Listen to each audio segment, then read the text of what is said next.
IITZ 2016. He was finance manager.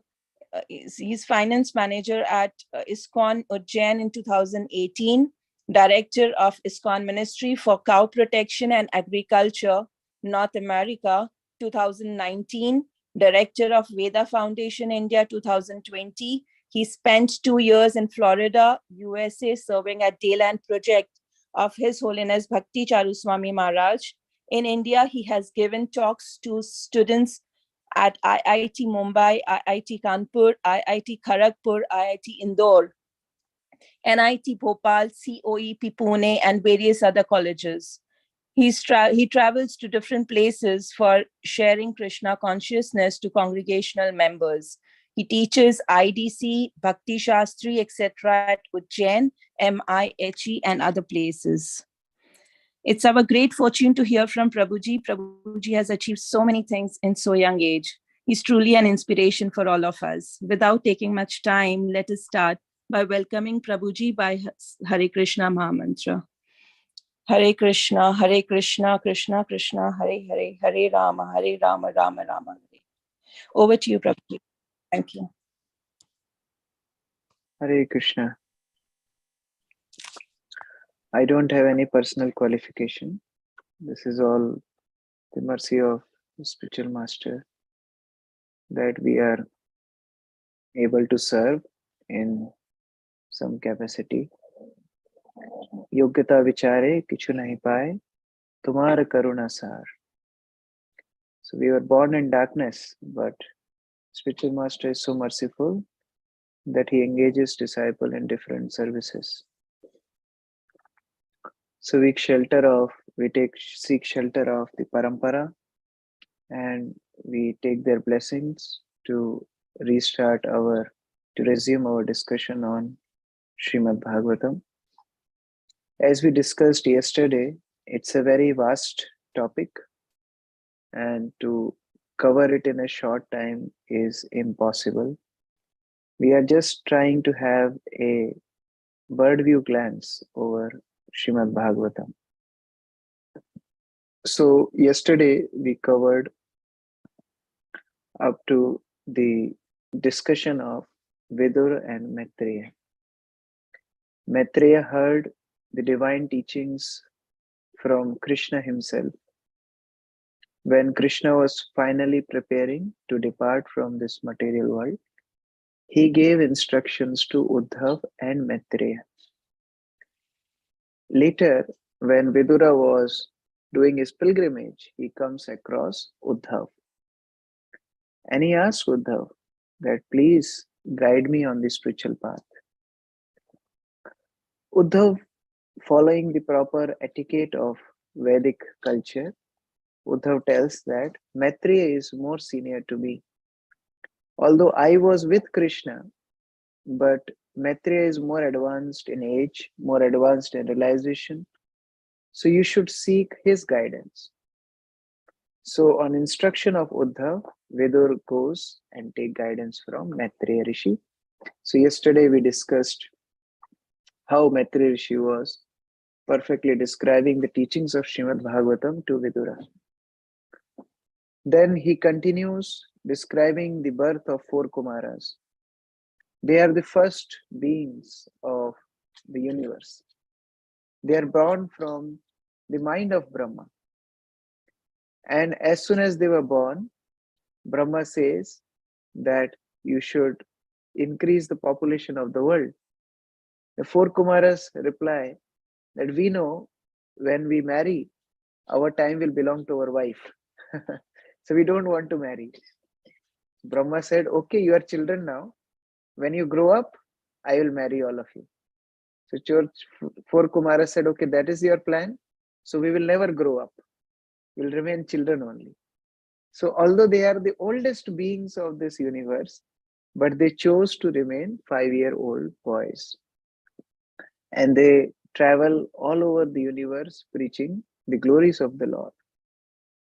Later, Maitreya Rishi also described about the birth of Manu and Shatrupa.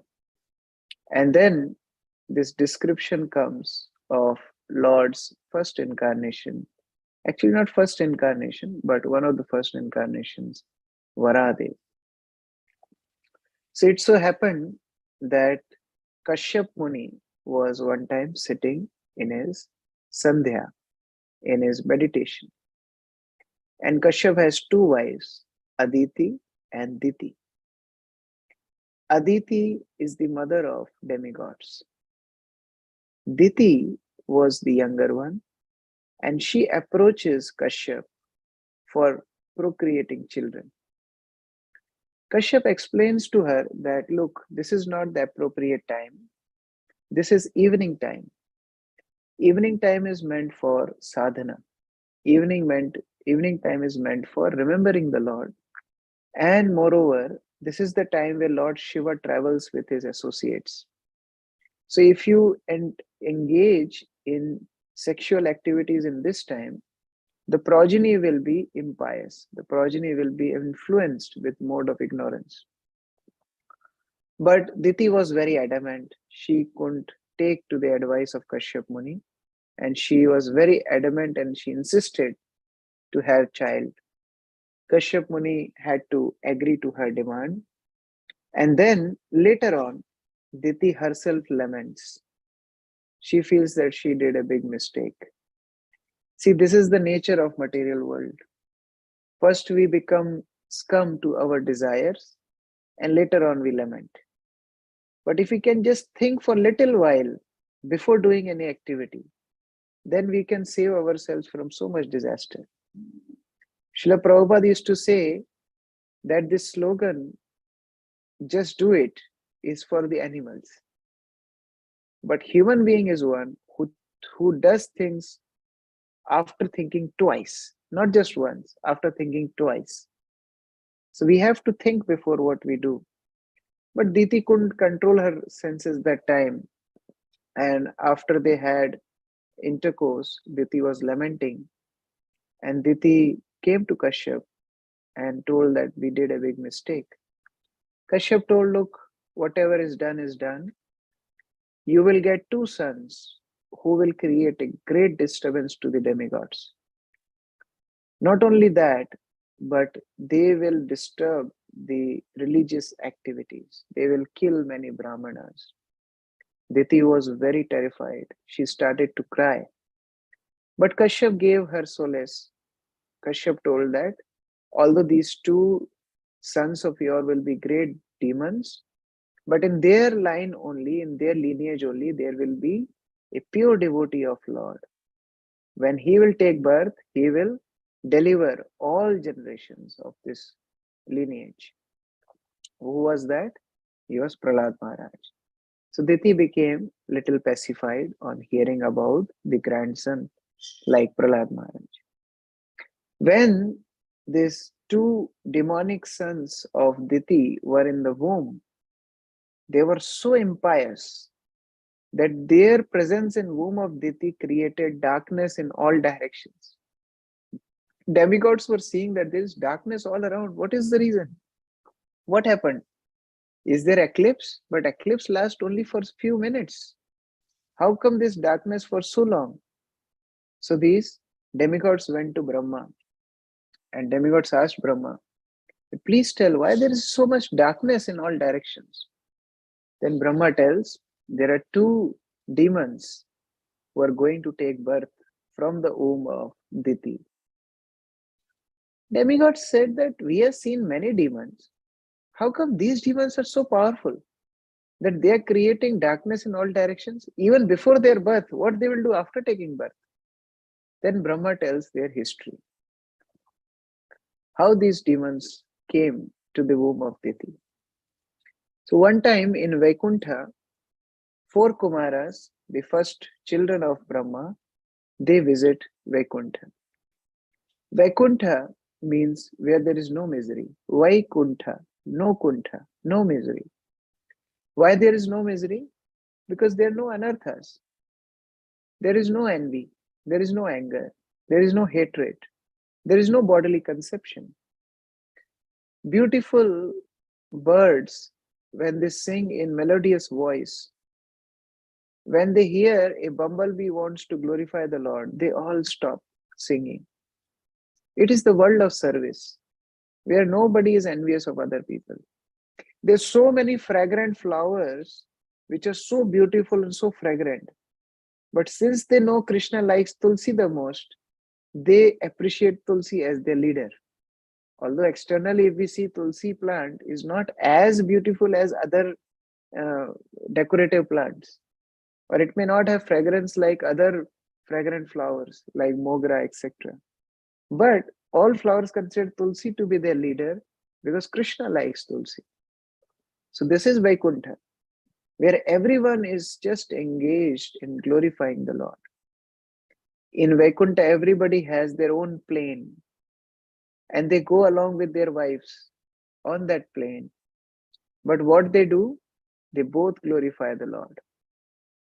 Srila Prabhupada tells that if we glorify Lord, if we make the glorification of Lord center of our families, then family attachments won't affect us. In fact, in Golok Vrindavan, there are no sannyasis. They're only householders. And they're so beautiful that in front of beauty of this residents of Vaikuntha, this Miss Universe or Miss World are like cockroach. They are ugly. They're so beautiful. But then also, their attachment is with Krishna. They live together, they take care of each other, but their main center of lives are Krishna. So that was Vaikuntha. And on Vaikuntha, the door of Vaikuntha, there were two doorkeepers, Jai and Vijay. Now let us think, nobody can reach Vaikuntha without qualification. Nobody can reach Vaikuntha without qualification.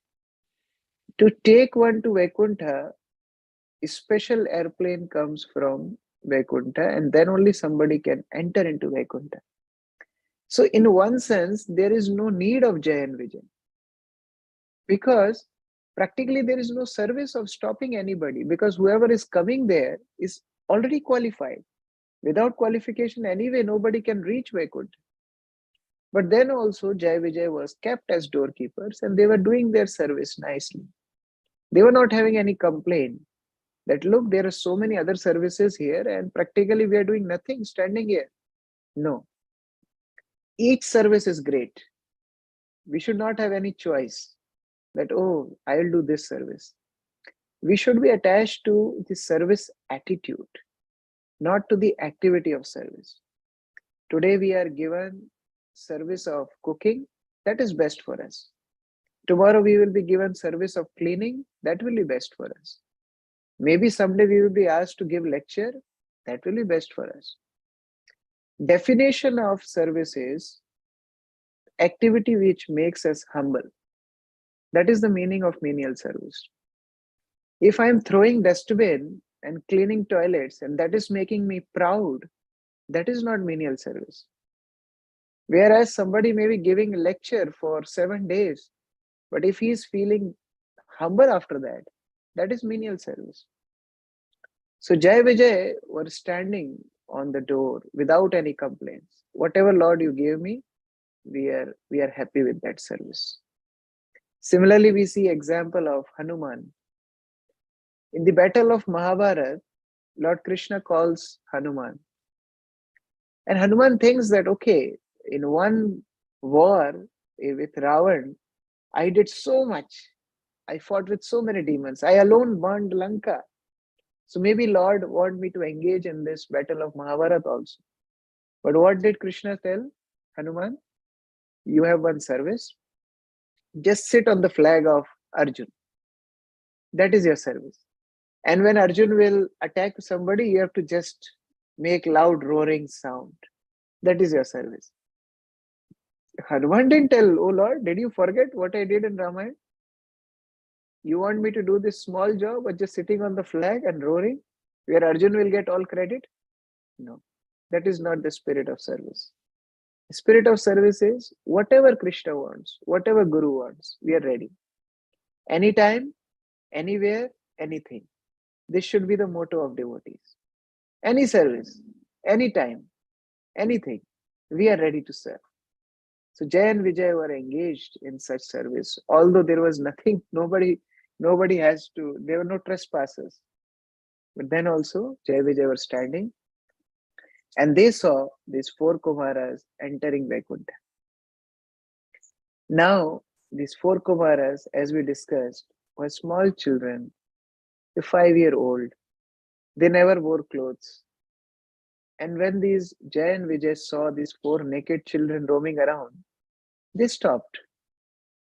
Jai and Vijay told that you can't enter Vaikuntha like this. Lord Narayan is taking rest. Now, this was a mistake. When we have materialistic view, we have materialistic vision towards devotees, we make mistakes. We have to learn to see devotees spiritually. Imagine a person enters your house, a fat person with a big belly and 13 children. If he enters your house, what you will think? You'll think, oh, such a family person, he is caught up in family responsibilities, and look at his body, he is eating so much.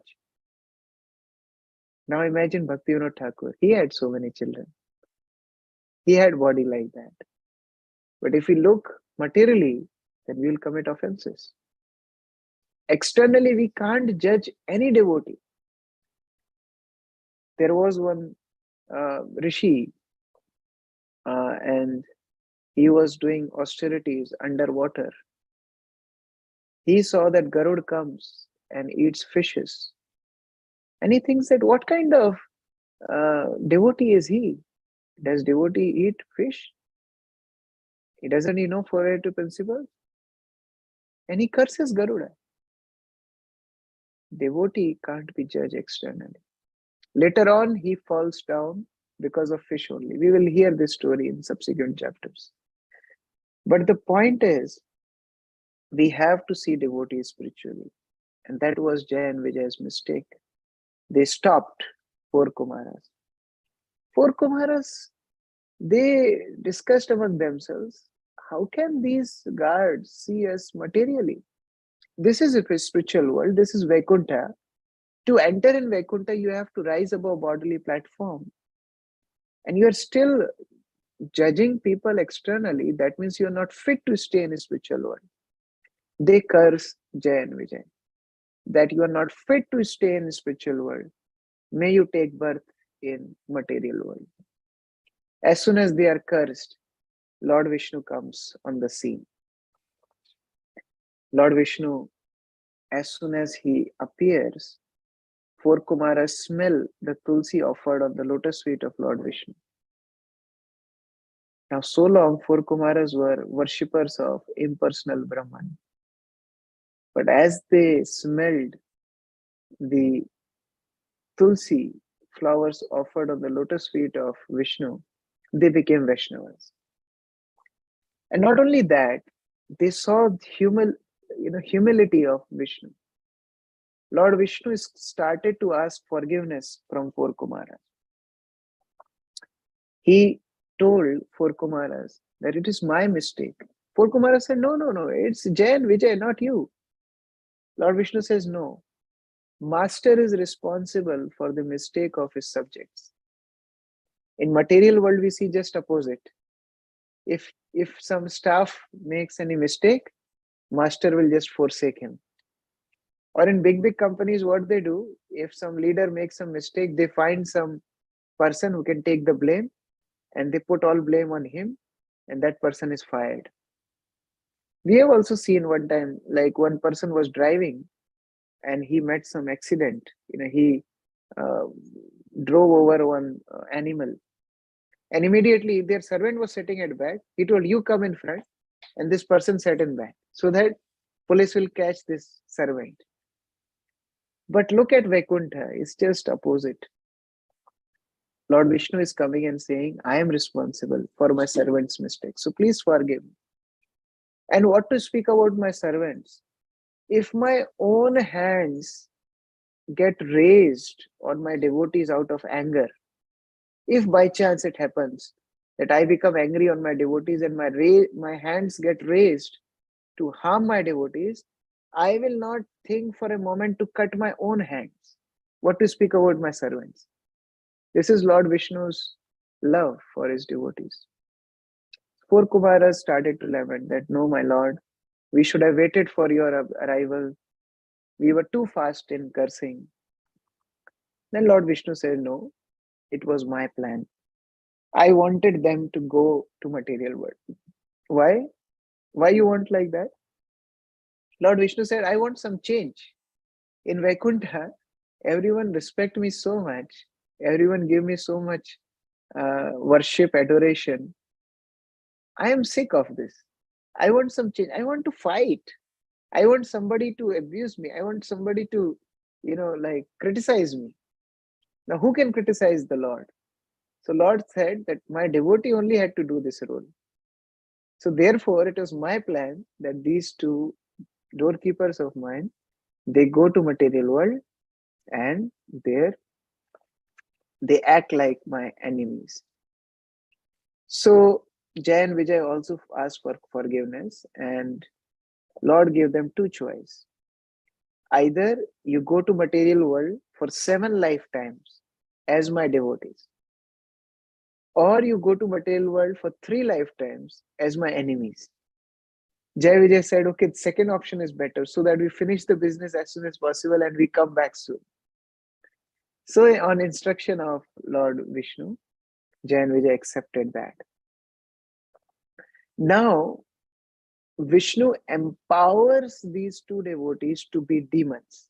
Imagine, if Lord himself empowers for something, how big that empowerment would be.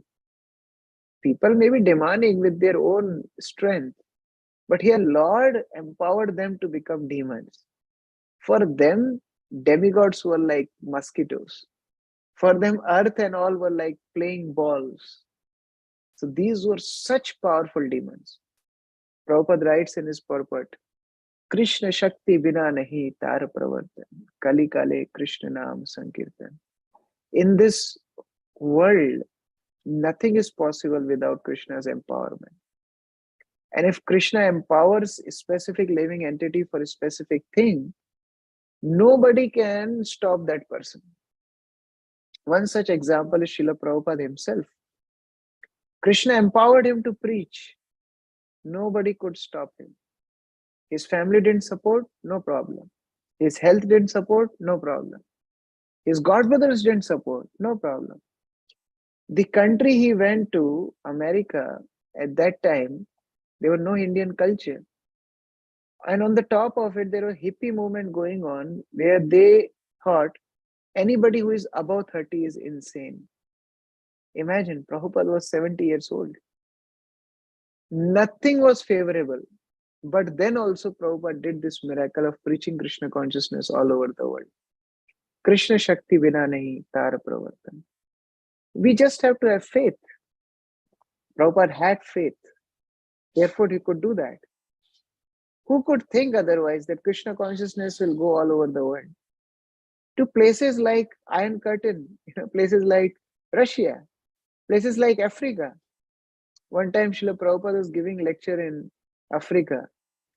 And the people who were hearing lectures, they were, whatever mosquitoes and flies were flying, they were catching it and eating in the lecture itself. Prabhupada was thinking, my God, what kind of people are they? And then Prabhupada saw some of the audience, they were wearing saffron robes. How they got saffron robes? So when Prabhupada saw little, more clearly, he saw it was his clothes. They stole Prabhupada's clothes and they were wearing that.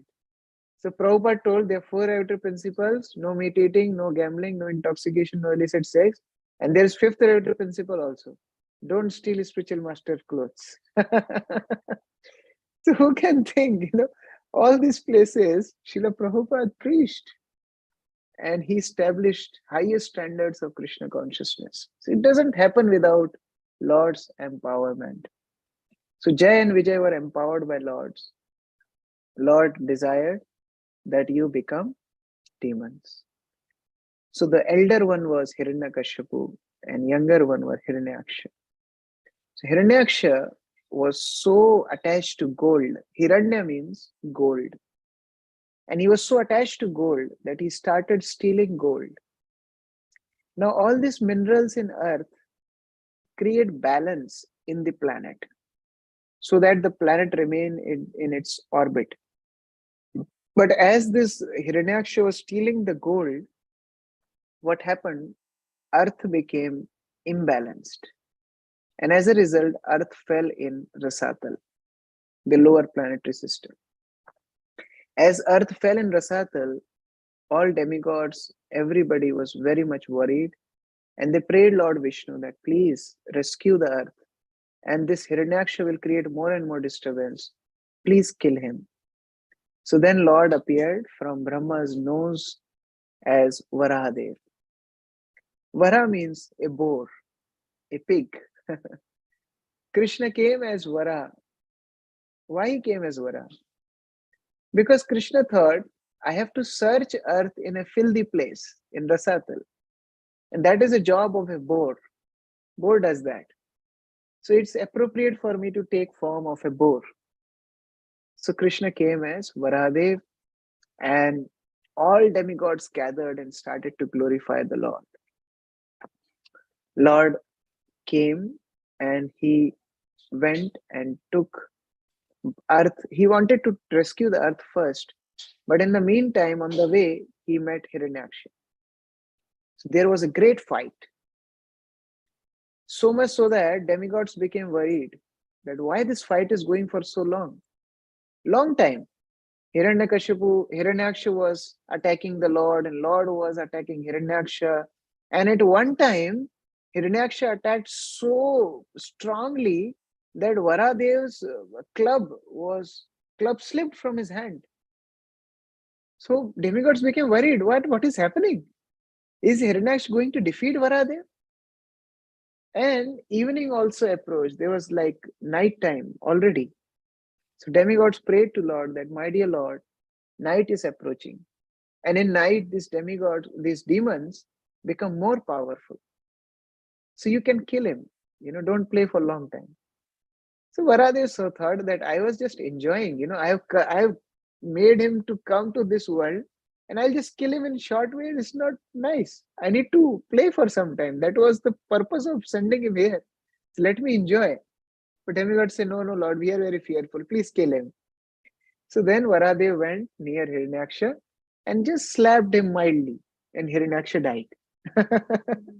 So long he was just playing with him. And now Hiranyaksha died. Varadev went in the Rasatal. He rescued earth. On his two tusks, he kept earth, and he came outside Rasatal and established earth on its orbit. From the touch of Varadev, earth gave birth to one child. He was called Bhoma. The son of Bhumi is called Bhoma. And because Lord became wet in Rasatal, he just shook his body, just like pigs do. And the water sprinkled in the 14 planetary systems, and all demigods became purified just by the water coming from the body of Varadev. So that was a beautiful description of Lord Varadev's incarnation.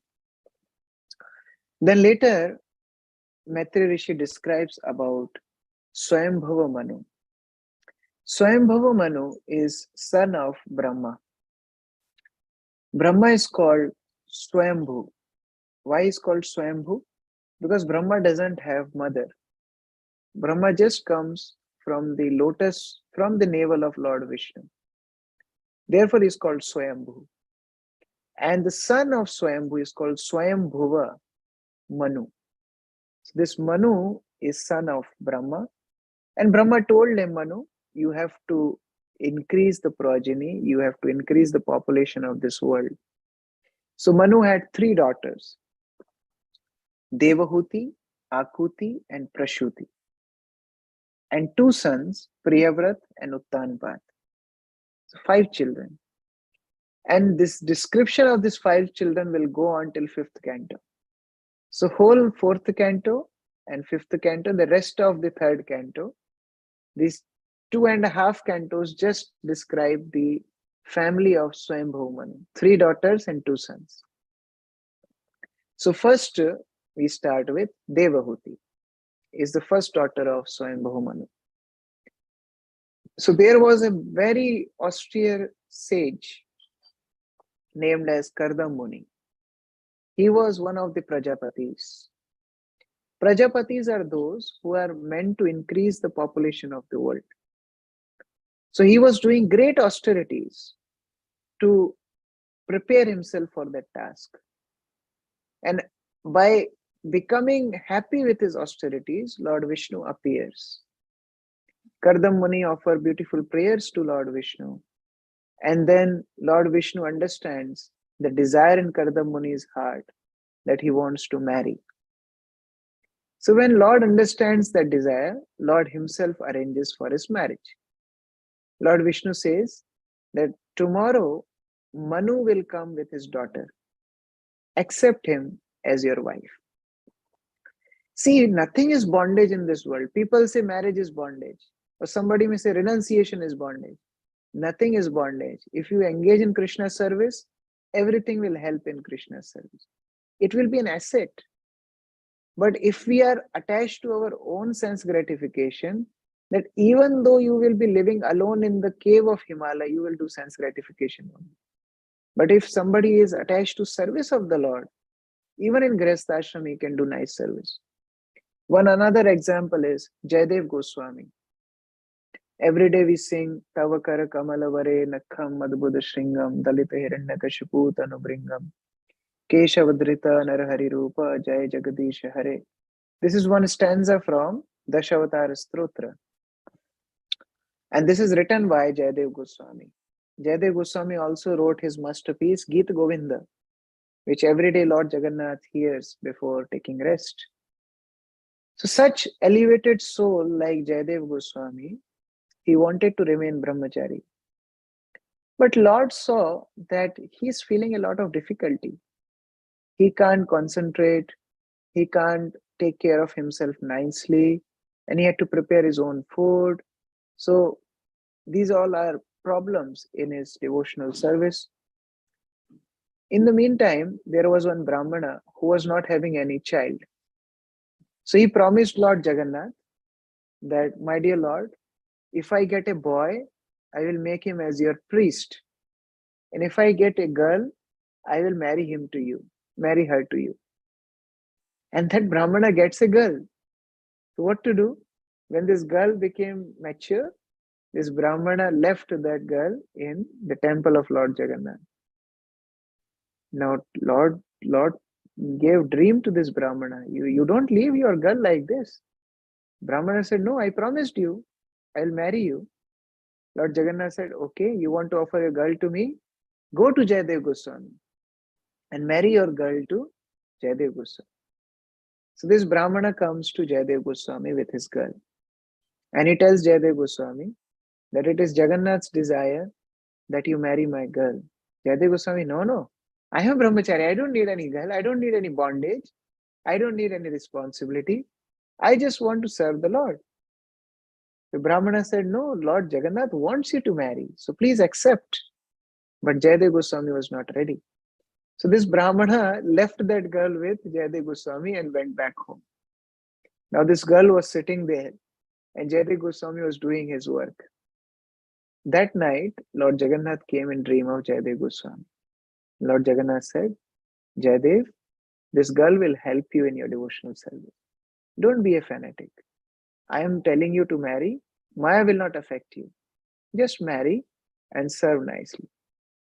So that way we are seeing repeatedly, it's not about renunciation or being in the family life. It's about our consciousness. We already heard last class about Bhishma Dev. He was a Naishtik brahmachari. And we also hearing today about Kardam Muni, who desired to marry. So both examples are there. But main thing is how our consciousness is in Krishna's lotus feet. So next day, as per Lord's statement to Kardam Muni, Manu came. And Manu brought his daughter, beautiful Devahuti. She was the daughter of Swayambhu Manu. We can imagine. Manu is the in charge of whole Manvantar. He was the king of the whole universe. And a daughter of king like that, how beautiful she must be. And here is Kardam Muni, who was so austere. He used to live in a hermitage where there was scorpions and snakes. They were his roommates. And he was having this jata on his head, and his whole body was covered with ashes. But Devahuti was married to Kardam Muni on the instruction of Lord. And Devahuti also surrendered herself fully. She didn't complain. I should be married to a prince. No, Devahuti was not like that. She accepted Lord's desire and she married Kardam Muni. Now, as soon as they were married, Kardam Muni sat in Samadhi for a long time. There was no honeymoon. There was no going out. There was no enjoyment. As soon as they were married, Kardam Muni went in Samadhi. And Devahuti was serving Kardam Muni. Sometimes some people ask, if Kardam Muni was in Samadhi, how Devahuti served? See, if he was not in Samadhi, then Devahuti would have cooked for him, he would have cleaned his clothes, things like that. But since Kardam Muni was in Samadhi, what type of service Devahuti was doing? So one devotee tells that not disturbing your husband is service to your husband. When he's practicing Krishna consciousness, don't disturb him unnecessarily. That is a service. Otherwise, what happens when husband becomes sincere, he wants to go to program, he wants to preach, he wants to do his japa nicely. Wife keeps on demanding. If wife becomes, a helping hand to husband, he can do devotional service nicely. And that is a service. So Devahuti was assisting Kardam Muni by not disturbing her, by just taking care of the hermitage, cleaning everything. When there is winter, he would light fire. When there is summer, he would fan Kardam Muni. And she was so absorbed in serving Kardam Muni that her whole body became emaciated. She lost all her beauty. She lost all her weight. She was completely absorbed in service. So after a long time, Kardam Muni came back to his external consciousness and he saw Devahuti. He saw that how Devahuti became so lean and thin. She lost her beauty. She lost her glow. Kardam Muni became very compassionate. And Kardam Muni blessed Devahuti that please go to that pond, to the Sarovar, and take bath. When she took bath in that Sarovar, Devahuti regained her beauty. And Kardam Muni said, I am so pleased with your austerities. I am so pleased with your dedication to serve me that I give half result of my tapasya to you. So see, this is the result of sincere service. We may not be qualified. We may have so many shortcomings. But if we serve our Guru nicely, if we serve our Acharyas nicely, they will give their devotion to us. We are not qualified for that devotion. Devahuti didn't do any austerity. She just served Kardam Muni. In the same way, we may not be having so much affection for service of the Lord. We may not be having so much taste for chanting holy name. But if we just sincerely follow the instruction of spiritual master, if we just try to serve him wholeheartedly, Guru fills all the shortcomings. He gives his tapasya, his result of tapasya to us. So that is the speciality of Guru Seva.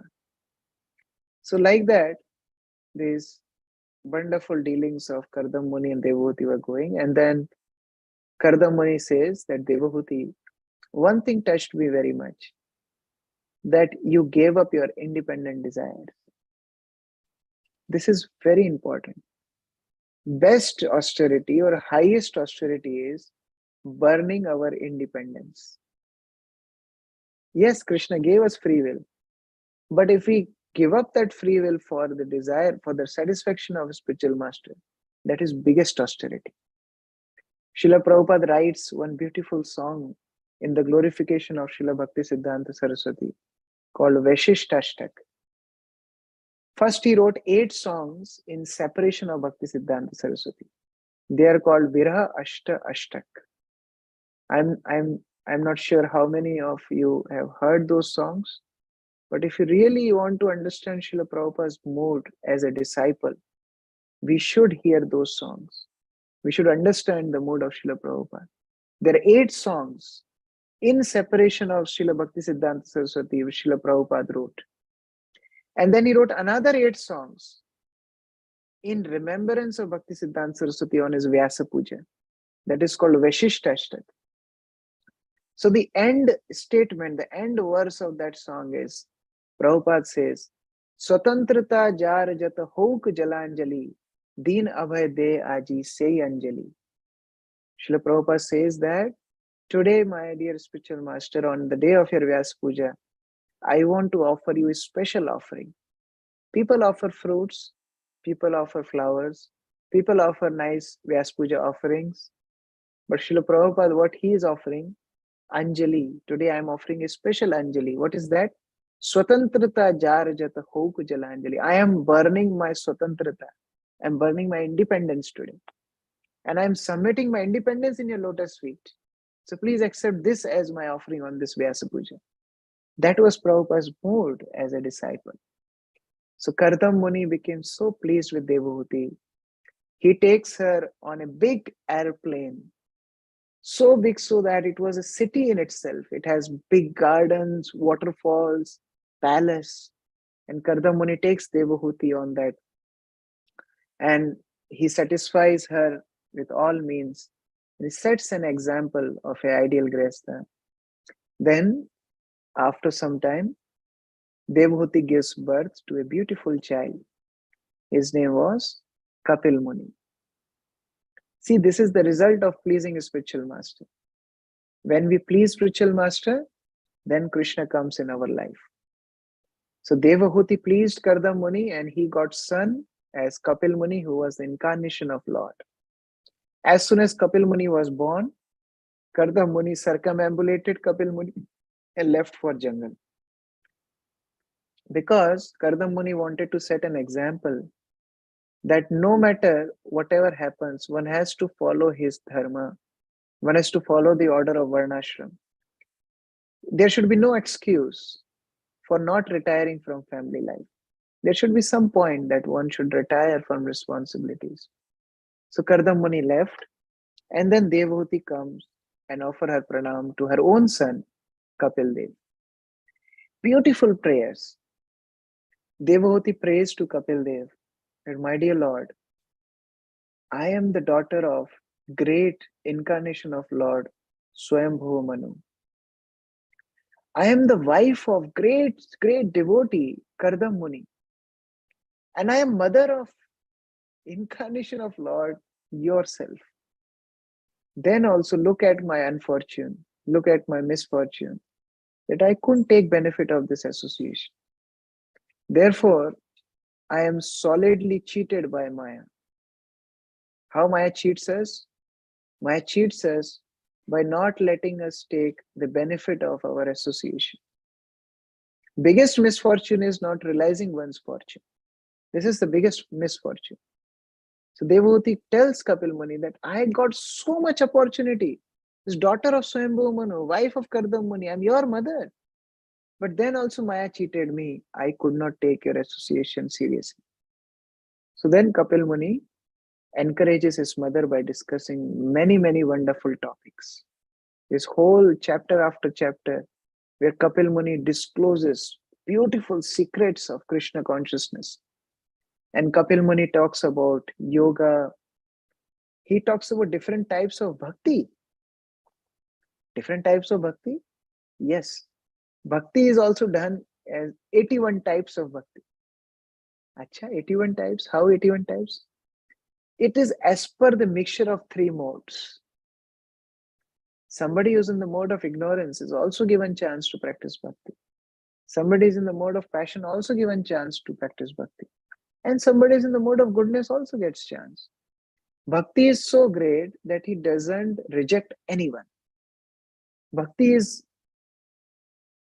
so compassionate that he involves everybody in his shelter. Therefore, in the next canto, in 4th canto, there will be description about 3 devotees. First is Bhakti in the mode of ignorance, Daksha Prajapati. Then bhakti in the mode of passion, Dhruv Maharaj. And then bhakti in the mode of goodness, Prithu Maharaj. So Kapil Muni tells all these 81 types of bhakti to Devahuti. And then he also tells about Jiva in the womb. When Jiva is in the womb of mother, Jiva had to undergo a lot of problems. Systematically, Kapil Muni tells how the embryo, develops. Day 1, day 2, first week, second week, third week. Whole systematically how the embryo grows, this description is given in the third canto of Srimad Bhagavatam. People say that science is so advanced. They discovered sonography just few decades back. But 5,000 years back, Kapil Muni already spoken to his mother, how embryo develops in the womb of mother. And not only physical development, mental development also. When he starts to think, when he starts to feel, what he is thinking, all these things are described. And then Kapil Muni says that on the 9th month, there's Jiva in the womb. He prays to the Lord that, my dear Lord, I'm suffering very miserably. Please help me. If I come out of this body, I'll become your devotee. I'll chant your name. And then he comes out. That's it. His false promise, he forgets. Bhuliya tumhare sansare ashiya, pe nana vidavyat. My dear Lord, I forgot you. Coming to this world, I am getting so many miseries. When I was in the womb of my mother, Janani Jathare Chilam Jakhon Vishama Bandhana Pashi. When I was in the womb of my mother, I was suffering so badly. That time I prayed to you, Lord, Ek bar Prabhu, dekha diya more, vanchile dinadashi. I prayed to you, my Lord, please be merciful unto me. I'll become your devotee. I promised you. But then, takan bhavino janama paiya, koribo bhajana tava, janama hoilo padi maya jale, na hoilo jnanam. When I took birth, I forgot everything. And I lost all my promises to you. Then what happened? Aderera chele, swajanera kole, hasiya katai nokar. My elders were calling me as their own pet son. And my relatives were putting me on their lap. And they were showering so much affection. I was so happy. And Janaka Janani Snehate Buliya. In the love of my mother and father, I forgot you, my Lord. Sansar lagilo bhalo. I started to like this world. I thought that this is my home. Krame dine dine balak hoiya. Bhelinu balak saha. And gradually I grown up. I became a child. And then I started to play with other children. I made so many friends. And I forgot you more, even more. Ar kichu dine gyan upajilo path podi arahan. And then I started to study. And in my studies, I started to think I am so learned, I am so scholarly that day and night I spend time in studies and making my career. Vidyar gaurave brahmi deshe deshe dhyan dhan uparjana kari. And then I started to roam around in different countries to earn money. Very relevant to us. We came to different country to earn money. And then Swajana Palana Kori Ekuman Bhulina Tumare Hari. My one pointed attention was to take care of my relatives, to earn money, to become happy in this material world. Bhulinu Tumare Hari. I forget you, my Lord. Bardekhi Ekhon Bhagati Vinod Kandiya Katarati. Oh my Lord, now I am old. Now I am forsaken by society. Now people left me. I am crying now. Na bajiya tore dina britha gelo. Ekhono ki habe gati. I didn't chant your name. I didn't remain in your association. I could not do your bhajan. And I wasted my whole life. Now what will happen to me? So Kapil Muni is telling the truth of material nature to his mother, that how in the womb child promises the Lord that I will become your devotee, but he is entangled by so many attachments. So then Devhuti says that these attachments are so bad, these attachments are so deadly. How to get rid of these attachments? Kapil Muni says, yes, my mother, these attachments are very bad. Prasangam ajaram pasham, atmana kavayo vidu.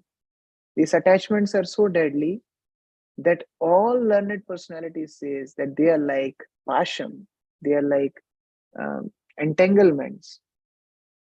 And if you want to really get free from attachment, what you should do? Saeva sadhushu krito mokshadaram apavritam. If you really want to be free from attachment, have that same attachment to a pure devotee of Lord. If you're attached to a pure devotee of Lord, mokshadaram apavritam, that will open the doors of liberation, that will open the doors of spiritual world so wide that you can easily enter. That is the glory of a pure devotee of Lord. Attachment leads to entanglement, but same attachment to a pure devotee will liberate us. Therefore, my dear mother, be attached to pure devotee. So then Devhuti asks that how to recognize a pure devotee? How do I recognize who is a pure devotee? Then Kapil Muni says, to recognize a pure devotee, you look at their medals. Just like how you recognize a policeman by seeing his medals. So what are the medals? What are the bhushana of pure devotee? Titikshva, Karunika, Surida, Sarva Dehinam, Ajata Shatrava Shanta Sadhava Sadhu Bhushana. If you really want to recognize a pure devotee, check for these qualities. First is Titikshva. He should be tolerant. One who is not tolerant can't be a pure devotee. Second is Karunika. He's compassionate on the fallen souls. He always wants to help them. Then Surida, he is friendly to everyone, Sarvadehina, not just human beings, everyone. All living entities are Krishna's part and parcel. So pure devotee is Surida Sarvadehina. He is friendly to all living entities. Ajata Shatrava. He doesn't have any enemy. His enemies are never born. He never make any enemy. Shantaha. He is satisfied. That is Sadhava Sadhu Bhushana. That is real sadhu. That is the medals of sadhu. So like that, Kapil Muni encourages his mother to surrender to a pure devotee of Lord. Then Devotee prays to Kapil Muni that you have shown me such a path that if one takes shelter of the lotus feet of Lord Hari, and if he chants his holy name, even though he is from the background of dog eaters, he'll become more qualified than Brahmana. Apparently, he may be a Chandal, but he will become more qualified than Brahmanas. He has already completed all other processes in his previous life. That is my understanding. The Kapil Muni agrees. Yes, that is right understanding. So after this beautiful discourse between Kapil Muni and Devhuti, Kapil Muni leaves for Ganga Sagar and Devhuti leaves her body in remembrance of the Supreme Personality of Godhead, Krishna. So thus ends the third canto. And then fourth canto starts with beautiful story of the 9 daughters of Kardam and Devhuti. So Kardam and Devhuti has 9 daughters. And these 9 daughters were married to 9 sages. These 9 sages become the 9 gotras for our human society. People come to that lineage. Somebody may say, I am from Atri Gotra. I am from Kashyap Gotra. I am from Gautam Gotra. So all these different sages are the source of humanity. Some scientists say that we came from monkey. So their Gotra is monkey Gotra. But our Gotra is, we came from the great sages. Srila Prabhupada was once asked, one scientist was asking Prabhupada, then what you do and how you are preaching. Prabhupada was also asking that scientist, what is your job? So that scientist said that I study primitive people, old age people. Prabhupada said, you have so much time to waste. I study advanced people like Saptarishis. I study like advanced people like Brahma. I study advanced people like Vishnu. So that is our real Gotra. We are not coming from monkeys or some animals. Yes, some human beings become monkeys, that is fine. But no monkey can become human beings. So like that, our Gotra comes from these 9 sages. Then another daughter of Swayambhu Manu was Prashuti. So that was about Devahuti. And then there was Prashuti. Prashuti was married to Daksha Prajapati. Daksha Prajapati is also another Prajapati like Kardam Muni. He was born by Brahma, and his job was also to increase the population. He was Daksha, he was expert in increasing population. So Daksha Prajapati married to Prashuti, and they gave birth to 16 daughters. 13 of the daughters were married to Dharma, from whom Nar and Narayan were born. Then one daughter was married to Agni, Swaha. 2 more daughters were given to demigods. And the last one, the youngest daughter, who was also called as Dakshayani, Sati, was married to Lord Shiva. This Sati was dearest to Daksha. Now here is the risk. That relation which is closest to our heart has more potential to give us more pain. Those who are more close, they give more pain also. So Dakshayani was closest to Daksha, and they lead to one problem. Now when Sukdev Goswami was telling this story, Sukdev Goswami just told that Sati was married to Lord Shiva and they had no children. So then Parikshit suddenly asked, how come there are no children? We heard Lord Shiva has 2 children, Ganesh and Kartikeya. How come there are no children? Sukdev became very happy. Sometimes teacher takes surprise test in between. Are you hearing or not? Are you hearing properly or not?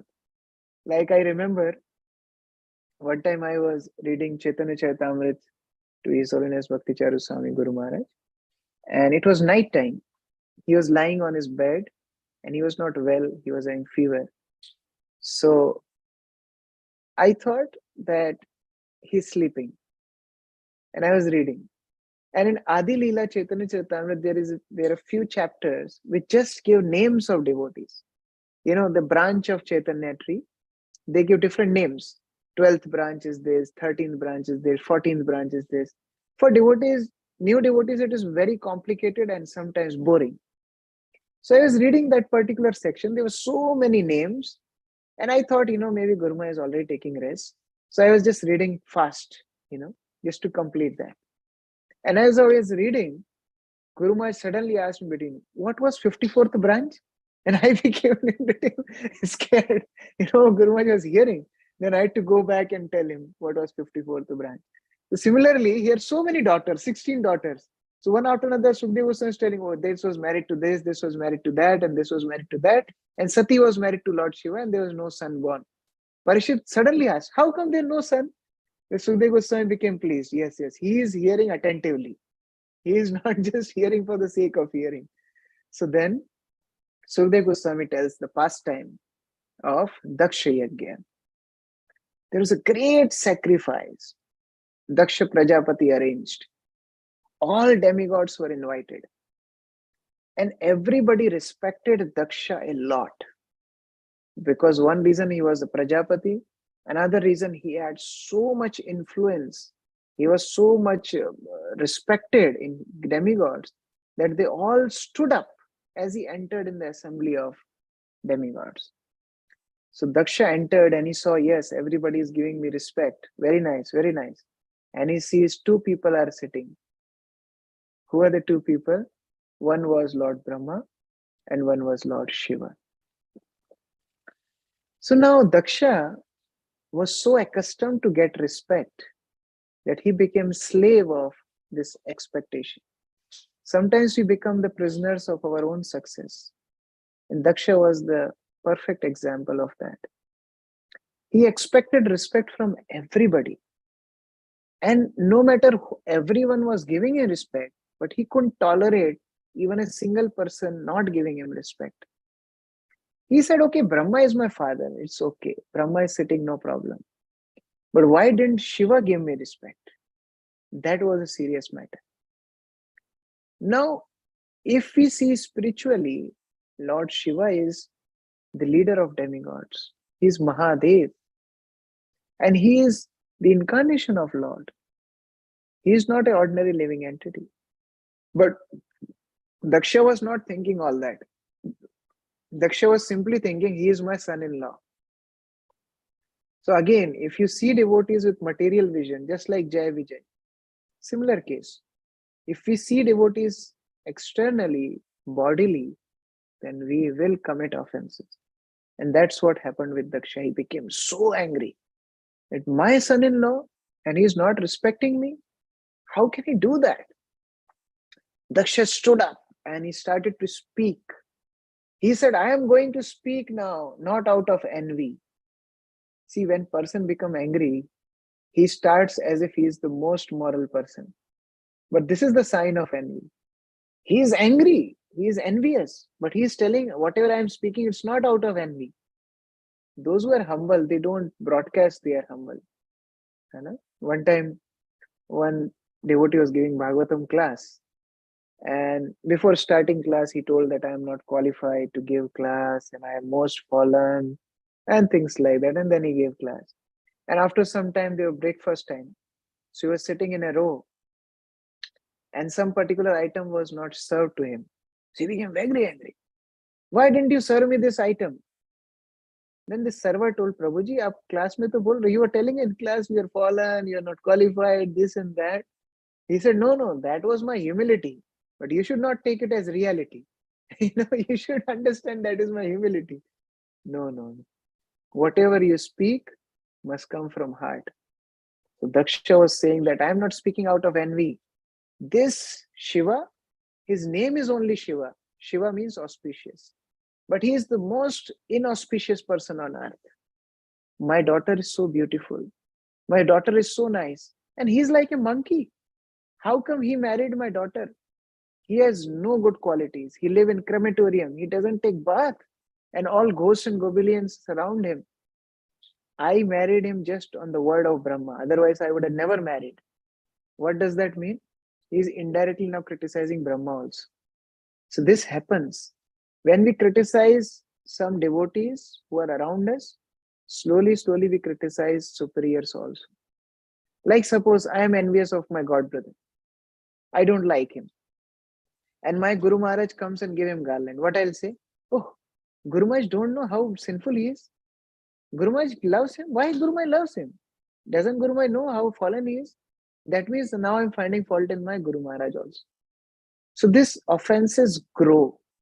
They don't, stay in one level. So Lord Shiva was offended, Brahma was offended, and Daksha cursed Lord Shiva.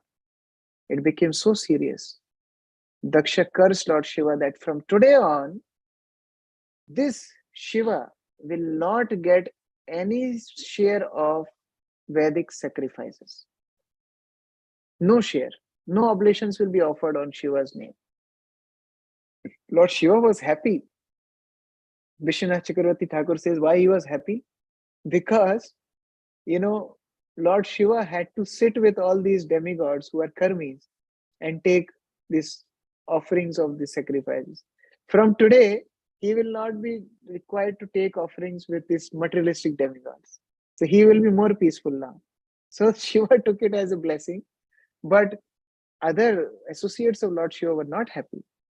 They started to curse Daksha. That Daksha, how can you curse Lord Shiva? He is the well-wisher of the whole human society. He is the well-wisher of the whole world. So today, from the same mouth you uttered this curse, your head will be chopped off. And Bhrigu was laughing. So these associates of Lord Shiva said that Bhrigu, the same teeth will be broken. So like that, there's so many counter curses and curses in that assembly. Lord Shiva stood up and he left. See, there is an English saying, it takes whole village to raise a child. If one person in community is not in proper consciousness, he can spoil the whole mood of the community. It took just Daksha's anger to spoil the whole yajna. In the same way, if we want to keep a nice environment in society, even one devotee can do it. If he has proper mood, if he is nicely surrendered to his spiritual master, his presence will positively affect others. But if somebody is a critic, somebody is an offender, his presence will negatively affect everyone. So that's what happened. One person spoiled the mood of whole community. Now Shiva came back to his place and Sati was there, Shiva's wife. After some time, Sati saw in sky, there were so many airplanes going. Where they were going? Daksha was doing another yajna, Vajpayee yajna. And this time, Daksha didn't even invite Lord Shiva. It was an insult.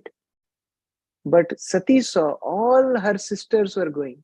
Sati had 15 other sisters. All sisters nicely decorated. They were going in aeroplanes to Daksha yajna. And Sati was seeing from Kailash, my all sisters are going, all demigods are going. And she became afflicted by the emotions. She came in front of Lord Shiva that please allow me to go to Daksha yajna.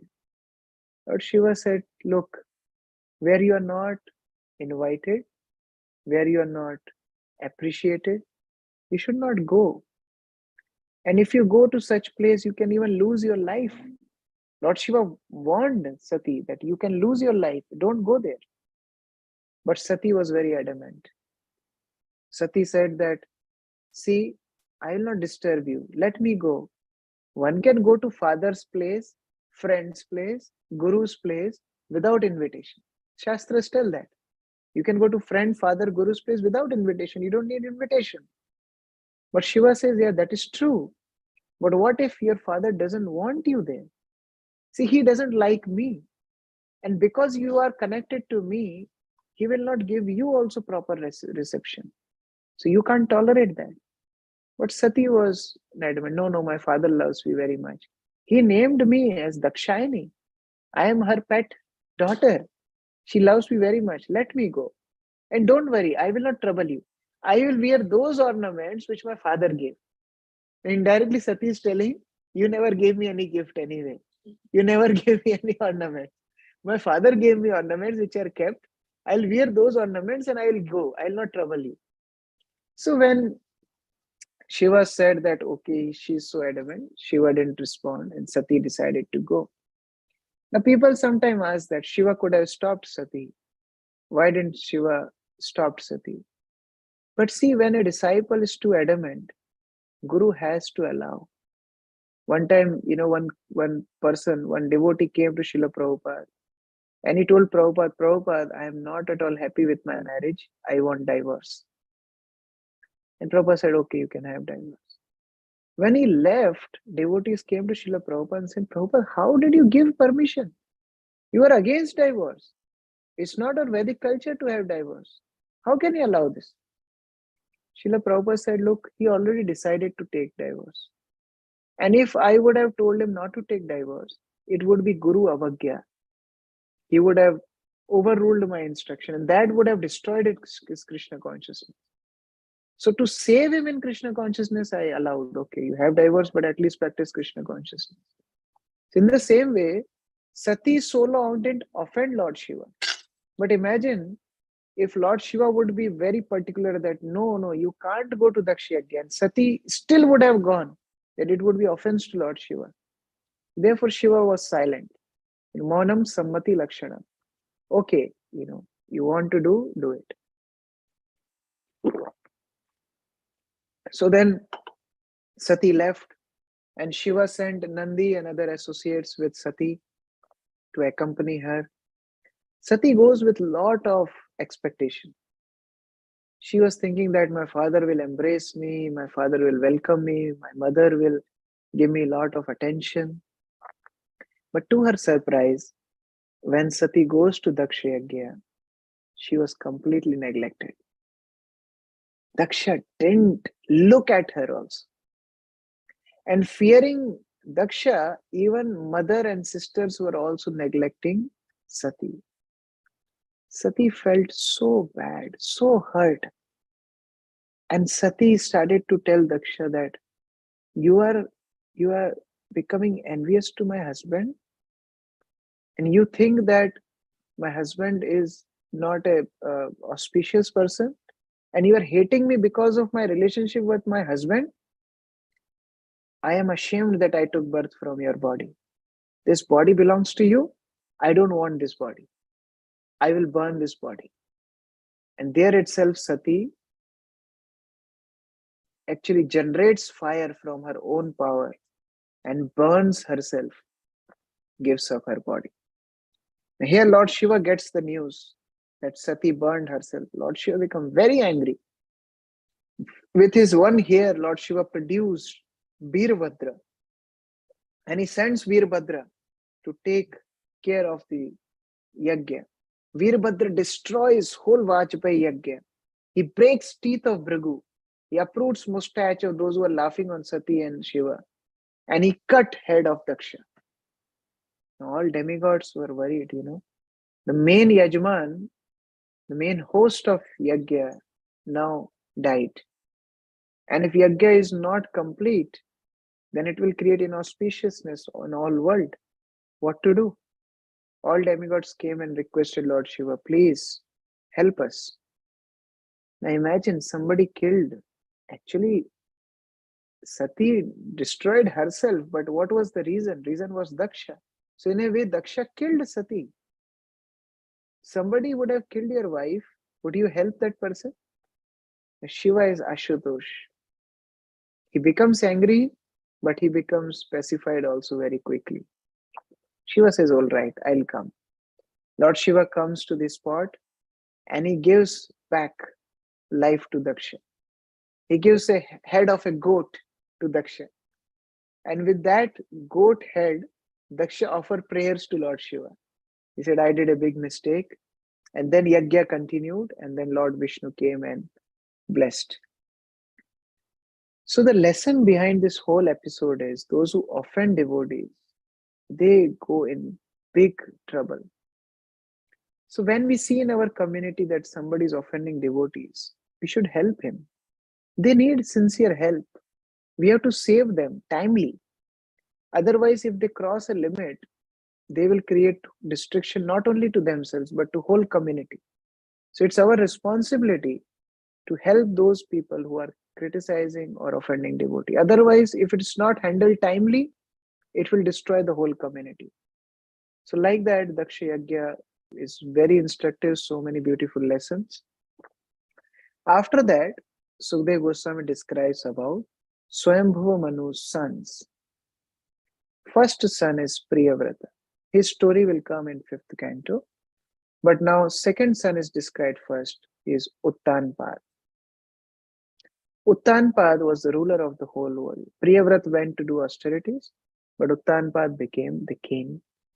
And he had two wives, Suruchi and Sunuti. Suruchi had one son, Uttam. Suniti had one son, Dhruv. Now Suruchi was very favorite to the king. She stayed in the palace. But Suniti was not that favorite. So she had to stay a little farther. And Dhruv would stay with Suniti. One day, Dhruva became emotional, or he wanted to get the affection of his father. He came to palace and he wanted to sit in the lap of Uttanpad. As he was trying to sit in the lap of Uttanpad, Dhruva's stepmother Suruchi comes. And Suruchi speaks very harsh words to Dhruva. Suruchi tells, do you want to sit in the lap of your father? You are not eligible. If you want to sit, you have to worship Narayan, and then you take birth from my womb. Then you are eligible to sit in your father's lap. Indirectly, Suruchi is telling Dhruva to die. Otherwise, how he'll take birth again? That means Dhruva had to die. Imagine just small boy, 5 years old, stepmother is telling such harsh words. Now this conversation Maitri is telling Vidura. Vidura could relate with this pastime. Why? If you remember, in last session we discussed, Duryodhan also spoke harsh words to Vidura, and Vidura left palace. So Vidura could relate with Dhruva. Yes, I know how painful it is. When somebody speaks harsh words and you have to leave your own home, how difficult it is. Dhruva became so angry.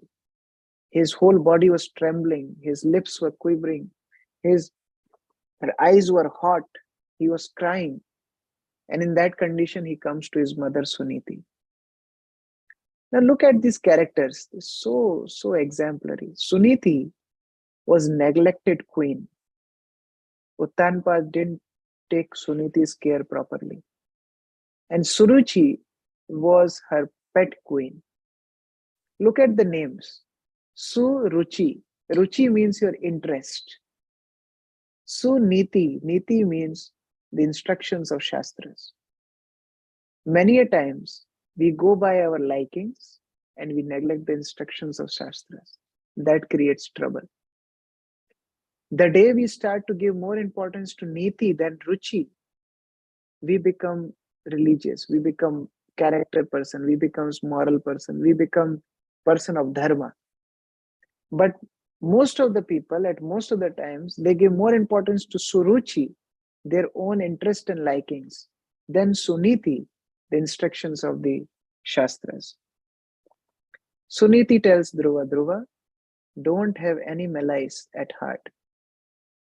That should not be there. Whatever we are undergoing is by Lord's will. Don't accuse anybody. Don't blame anybody. Yes, if you really want to achieve this goal, your stepmother has told right. Worship Narayan. Dhruva asks mother, where I'll find Narayan? Where is he? Suniti says, I heard sages worship him in the forest. So you can go in forest. Imagine a mother whose husband left her, practically neglected her, and is only 5 years old child with her. She's instructing her to go in forest. It's not easy. This Suniti, and then in Ramayana we hear about Sumitra. When Ram gets Vanvas, Ram wanted to go in forest. Sita follows.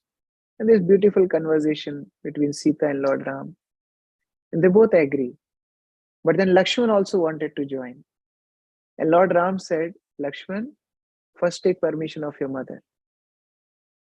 So Lakshman goes to Sumitra.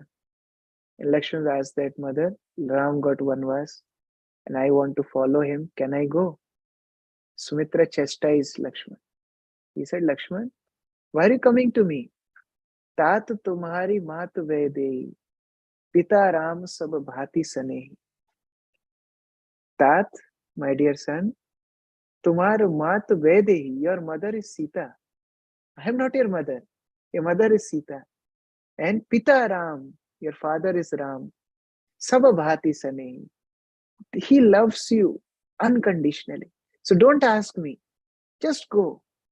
Just go with Ram and Sita. In the same way, Suniti tells Dhruva, Dhruva, Lord Narayan is so merciful. Millions of mothers cannot give that much love which Lord Narayan can give you. So don't worry. Just go. Surrender unto him. And you will achieve the desired result.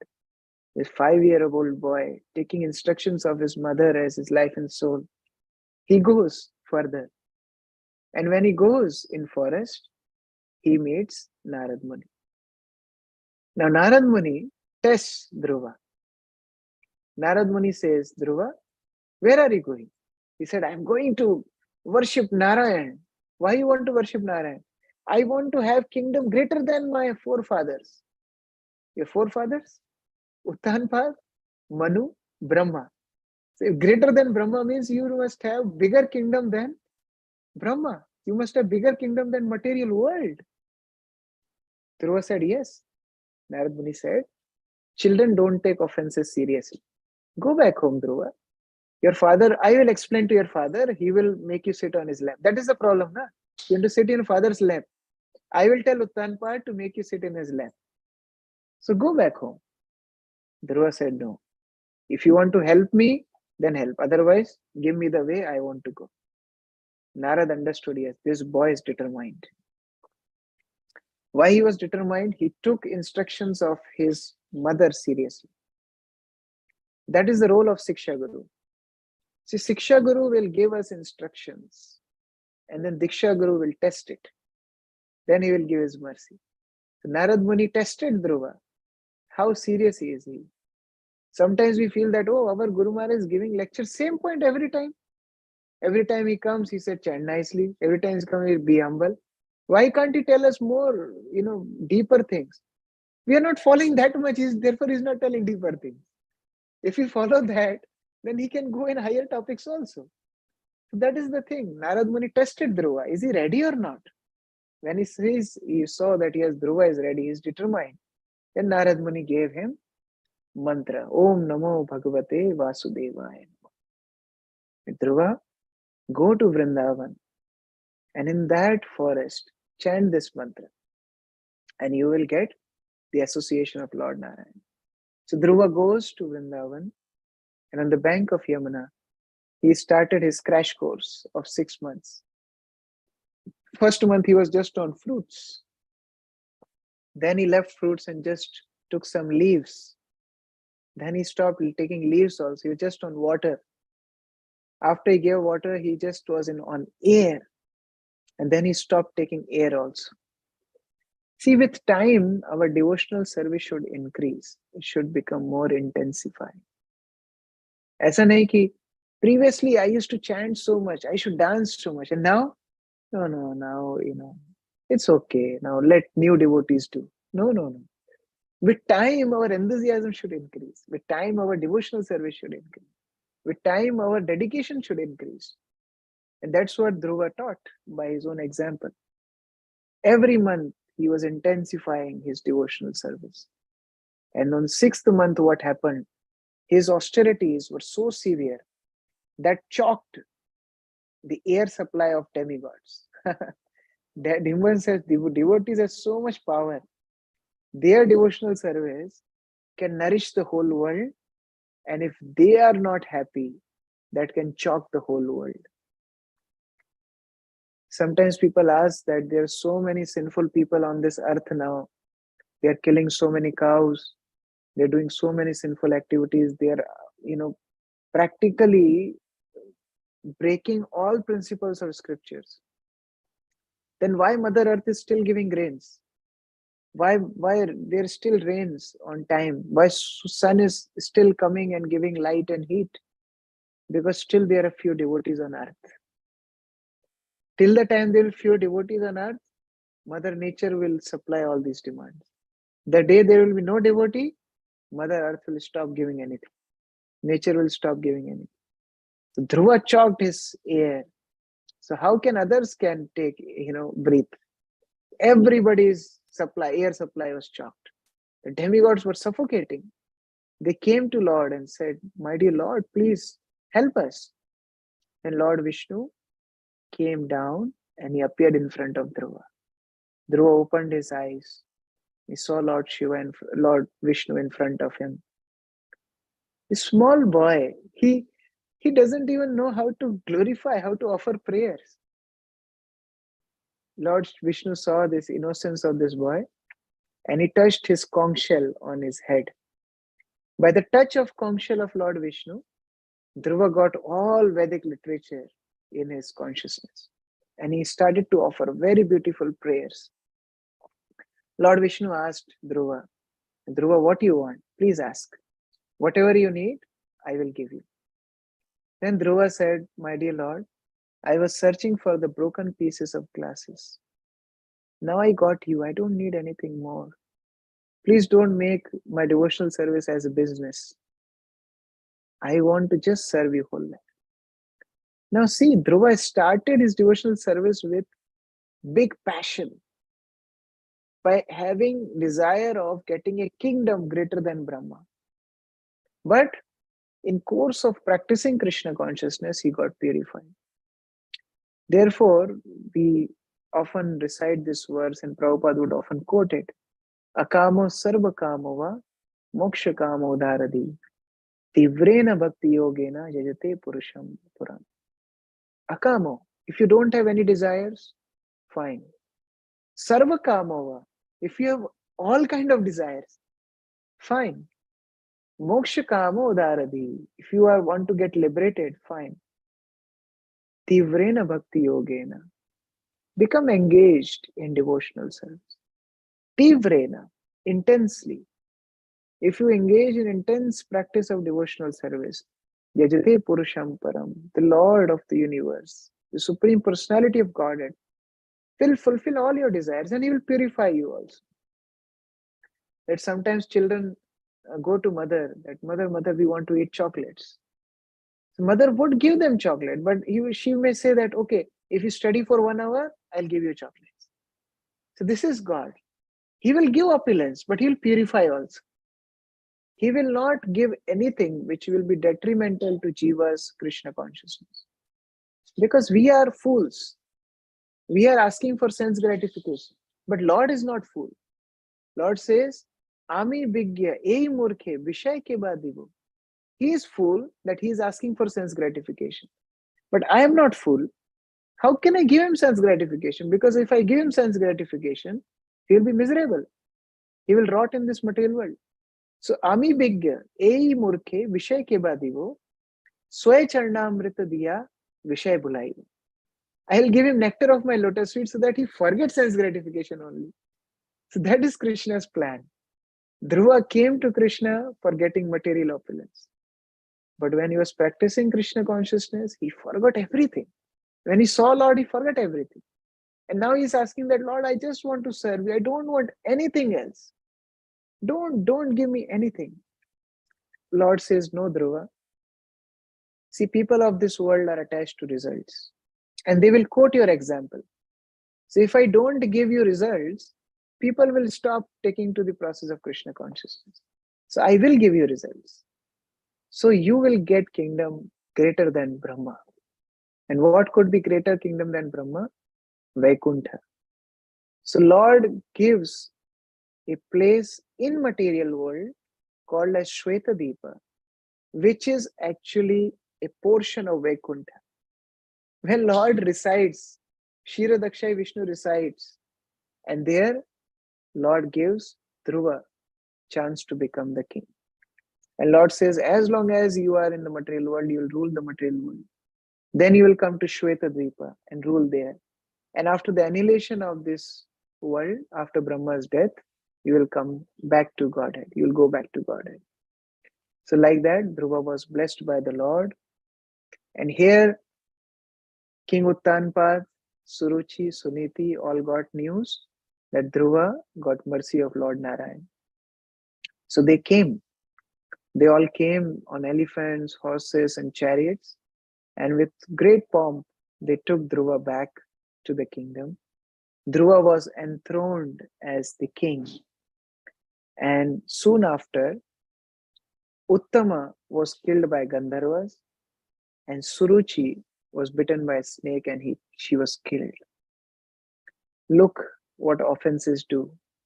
Although Dhruva was not pure devotee when Suruchi offended him, he was not pure devotee that time. But later he became pure devotee. So that offense came to Suruchi. So we should be cautious. Who will become pure devotee, we don't know. So we should not offend anybody.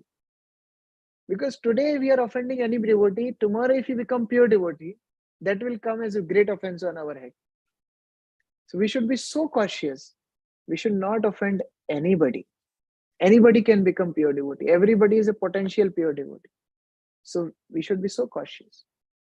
But Dhruva was so angry that why Gandharvas, Yakshas killed Uttam, my brother. Dhruva wanted to take revenge. And he started to kill all Yakshas. See, Dhruva was passionate from his childhood. Even after seeing Lord, he remained passionate. So sometimes, devotees may continue their background. They may continue their likings. That doesn't mean they are not pure devotees. Simple example, like imagine somebody is from Bengali culture. From birth, he is eating rice. Now, if he comes to your place, you say, Prabhuji, anyway, you are pure devotee. You only want to take Mahaprasad. You're not affected by material things. So I'm not preparing rice today, you eat chapatis. No, no, no, no. It doesn't happen like that. Every devotee has a background, every devotee has some likings, and they carry it throughout life. That is their nature. And we should try to serve them as per their likings, as per their nature. So Dhruva was passionate in childhood, he was passionate now also. And he started to kill all the yakshas. Then the ruler of yakshas, Kuber, had to come. And Kuber told Dhruva that Dhruva, please don't punish all the yakshas. One yaksha killed your brother, but punishing the whole yaksha community is not good. So please forgive them.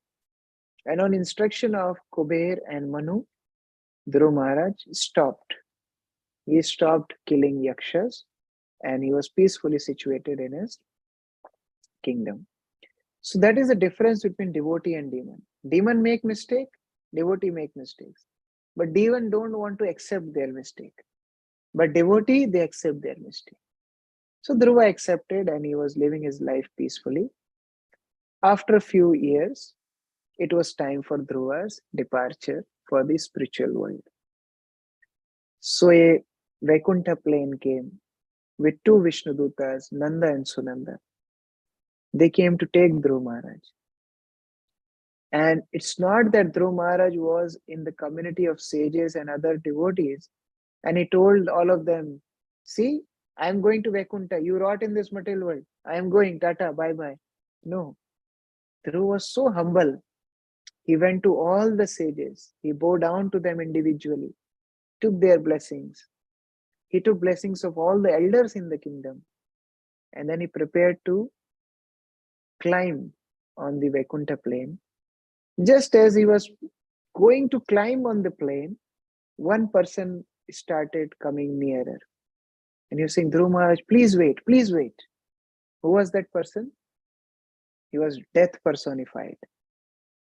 Death personified came there. He said, Dhruva Maharaj, you are going in this body to Vaikuntha. I have no problem. But at least purify me. So I will just bow down. You place your foot on my head and then climb on this Vaikuntha plane. So death bowed down in front of Dhruva Maharaj. And he climbed on the head of death to the aeroplane. Our Guru Maharaj used to teach this pastime very nicely. He would say, this is art of dying. People are teaching art of living. And even animals know art of living. That is not a big deal. But we have to live. We have to learn art of dying. Because this is what is critical time in our life. We all have to die. We all have to leave this world one day. So how to die? Die like Dhruva Maharaj. Where death also will bow down to devotee. Devotee is not concerned either in this life or next life. He has to worship Lord Narayan. He has to be in the service of Lord. But death comes to devotees to get purified. This is glory of devotee. So Dhruva Maharaj climbed on the chariot, on the aeroplane, and death took blessings. All the sages offered their prayers to Dhruva Maharaj, and Dhruva Maharaj left for Vaikuntha. As he was in the plane, he remembered. He asked Nanda and Sunanda, you know, whatever I am achieving today is because of my mother, Suniti. Can I take her also with me? So Sunanda told, look, Dhruva Maharaj, your mother is going ahead. She is going on another plane before you. So this is devotee's attitude. He is always grateful. We should never be ungrateful. Don't forget those devotees who introduced us in Krishna consciousness. Don't forget those devotees who helped us in Krishna consciousness. Sometimes it happens. Those devotees who nourished us in initial years, those who introduced us, those who helped us so much, and now we become so established in our devotional service, we forget them, we neglect them. No, this is not Vaishnava culture. We should always be grateful to everybody, everybody. When Ramanujacharya was going to Tirupati, he asked one villager, who was just taking out water from well. He asked, where is way to Tirupati? And this villager showed him the way. And Ramanacharya, who was the Acharya of Sri Vaishnava community that time, he bowed down to that villager and offered obeisances. Other Vaishnava asked Ramanacharya, Guru Maharaj, why are you going to this villager? He said, he's showing us way to Lord Venkatesh. He's our Path Pradarshak Guru. How can I not bow down in front of him? So that much grateful a devotee should be. Dhruva Maharaj was going in airplane to Vaikuntha, but he's remembering his mother. And Srila Prabhupada writes very beautiful purport. He says that this is my hope, that one of my disciples will become pure devotee, and when he will go back to Godhead, he'll remember me, then I will also go. Such humility Srila Prabhupada had, that I am preaching with this hope, that one of my disciples will become pure devotee, one of my followers will become pure devotee. And when he will go back to Godhead, he'll remember, yes, Prabhupada taught us this thing, so Prabhupada will also go. Actually, it is his humility. By his power, we all will go. When Prabhupada will go back to Krishna, he is with Krishna, he'll remember, yes, my followers are there in material world, please bring them back. So this is the beauty of Krishna consciousness, where we have such wonderful examples to follow, like Dhruva Maharaj, like Devahuti. And this is the beauty of Bhagavatam. Therefore, yesterday also we were discussing, this is beautiful Bhagavatam. Srimad Bhagavatam means beautiful Bhagavatam. We can just enrich it again and again ourselves. We dive into the nectar of Srimad Bhagavatam again and again. And we can experience what spiritual life is. Hare Krishna. Granthara Srimad Bhagavatam ki jai. Srila Prabhupada ki jai. Samaveta Bhakta Vrinda ki jai. So, any questions? Devotees can ask if they have any questions. Anybody have any question? Mataji? Yes. You can ask directly. So, Hare Krishna. Thank you so much for wonderful class. I have one question that you mentioned that Prabhuji, she offended Dhruv Maharaj and she got punishment for that she was bitten by the snake. But is it not that because she did this act, Dhruv Maharaj got that inspiration to do bhakti and do austerities and he became bhakta after that? That is right, but it depends on our intention. Our intention was, Suruchi's intention was not to help Dhruva. It is Suniti's interpretation of that situation which helped Dhruva. Imagine Suniti would have told, no, it's your right, you should fight for it, I will go and I will chastise Uttanpad. Then Dhruva would have never become devotee. It is Suniti's interpretation, Suniti's mood, how she took that situation. But Suruchi's point was just to offend Dhruva. And you know what? One point I missed. Dhruva was more affected by Uttanpad because Uttanpad remained silent. Sometimes we think that we will be silent and we'll be saved. No. Dhruva felt that, okay, my stepmother was chastising me. She was rebuking me with bad words. But why my father was silent? She should have stopped her. He should have picked me and patted me. But Uttanpad was also silent. That made Dhruva more angry. So their intention was not to help him. But Suniti inspired Dhruva, don't have any malice. They are not the reasons for your sorrow. Rather, this is an inspiration that you go and worship Narayan. So all credit was of Suniti, not of Suruchi. Any other question?